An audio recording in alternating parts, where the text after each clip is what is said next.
This is one of my favourite products, the 20-foot shipping container by Italeri.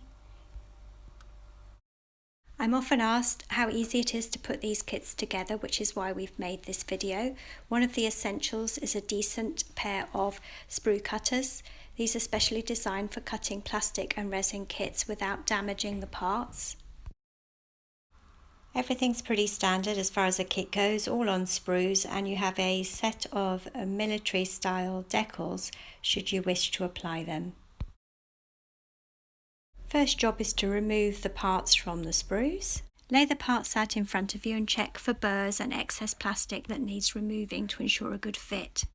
The door comes in two parts which slot together. We use a 10-second drying time glue, so it gives us a little bit of leeway for repositioning if necessary, and you put it thinly on the edges to be glued together.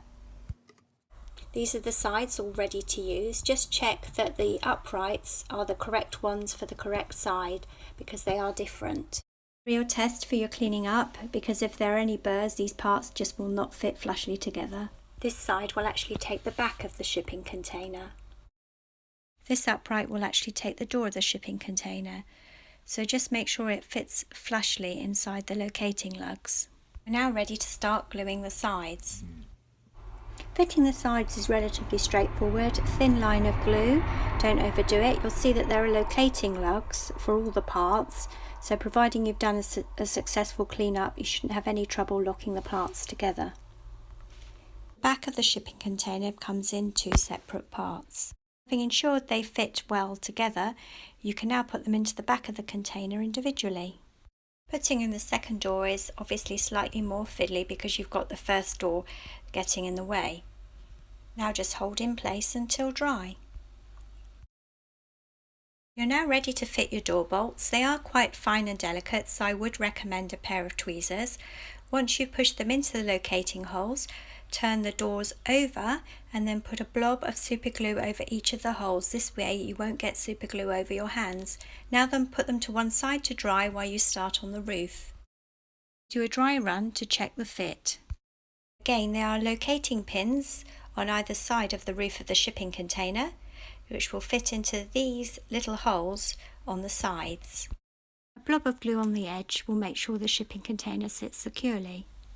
A little bit of sellotape over the edges to keep it together while it dries. All dry, and now we can put the doors in place. Okay, so we're going to do the normal dry run here to make sure the doors fit properly before we go any further. For my diorama, this shipping container is actually going to have one door open because I think that's rather cool. I can have a guy going in or out, and it just adds a bit of movement to your diorama.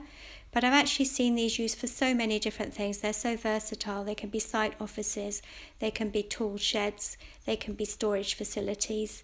You can actually cut the plastic on the side if you want to add your own windows and doors, if you wanted to use it for that purpose. There we go, it looks fantastic, and it's all ready now for painting. The total build was about 30 minutes. When painting, use a decent undercoat. We usually use car body sprays. Just to finish, a couple of pictures showing the use of the Italeri toolkit. One by the fantastic Harry Bell is the site office, and the other one is the Jack Russells looking for the rats on our own Holly farm. Thanks for watching the HLT Miniatures model review. You'll find everything you need on our website.